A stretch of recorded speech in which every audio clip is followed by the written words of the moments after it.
Kebakaran meludeskan rumah semi permanen yang terletak di Desa Banjarmadis, Kecamatan Gisting, Tanggamus, Senin malam.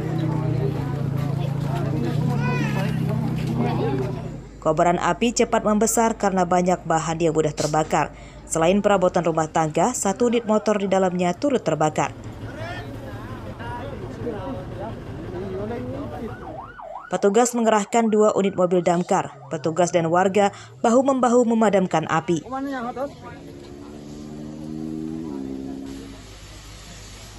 Kebakaran terjadi saat pemilik rumah Eldo dan Edi tidur. Keduanya yang merupakan anak yatim mengetahui rumahnya terbakar setelah terbangun karena diteriaki tetangganya. Sama ibu nggak kelihatan itu ada api di situ. Barang ngebuka pintu dapur, baru kelihatan apinya udah ke atas di dapur. Oh, itu dari wilayah dapur ya? Iya, dari dapur. Nah, pas ibu lihat itu dari dapur api gimana? Jadi Ya, minta bantuan? iya, tolong-tolongan. Terus abah itu manggil-manggil si Aldo. Aldo, rumah kamu kebakaran, Aldo. Gitu. Motor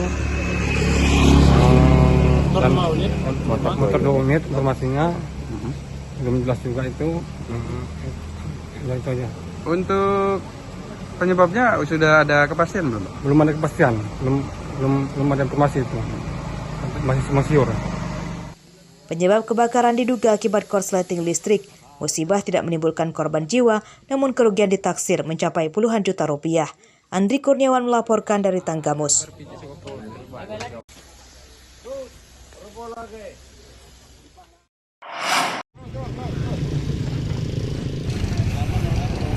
Mobil travel ini terpental sejauh 20 meter setelah tertabrak kereta api Babaranjang di perlintasan rel Kelurahan Ketapang, Kecamatan Panjang, Bandar Lampung, Selasa siang.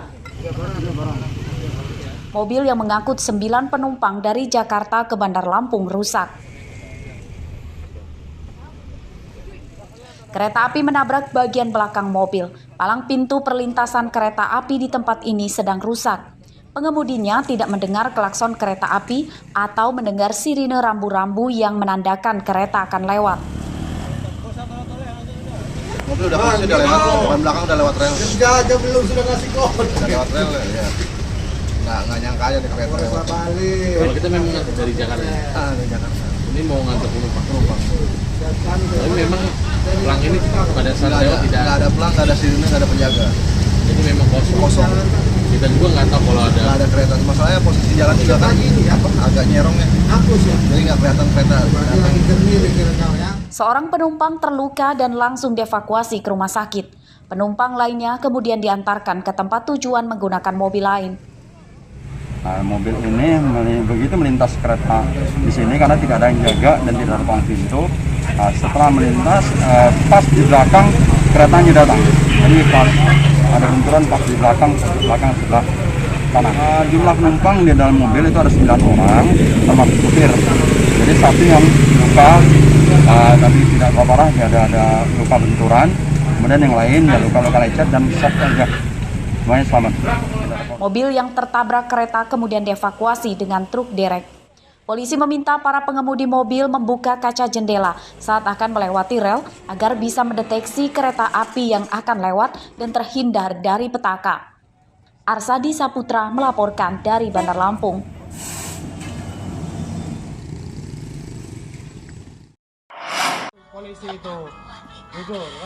Geng motor bersenjata tajam membuat onar di Jalan Raya Bandar Lampung.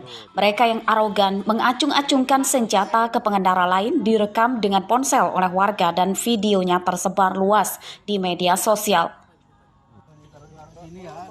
Polisi yang mendapat kabar kemudian mengejar para pelaku. Jumlahnya lebih dari 10 orang, namun yang berhasil ditangkap 3 orang. Ketiganya terjatuh dari motor saat dikejar polisi di Jalan Emir M. Nur, Teluk Betung Utara, Bandar Lampung. Polisi menyita 3 celurit dan motor para tersangka. Kamu bawa semua, kamu ngoceh.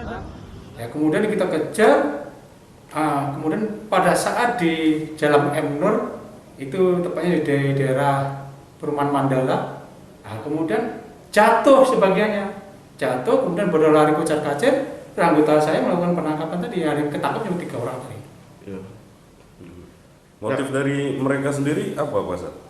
motifnya menjadi tren karena mungkin juga melihat di kabupaten lain atau wilayah lain hanya senang-senang motifnya itu apa ya, mau nyari lawan secara live itu di Instagram.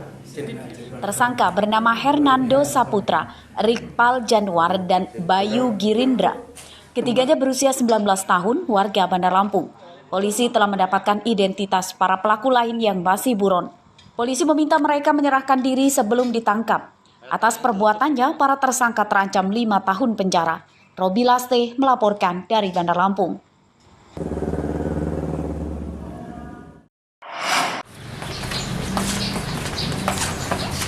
Pedagang buah bernama Edi Irawan Selasa siang ditangkap polisi di kamar kontrakannya di Kelurahan Bukit Kemuning, Lampung Utara tanpa melawan.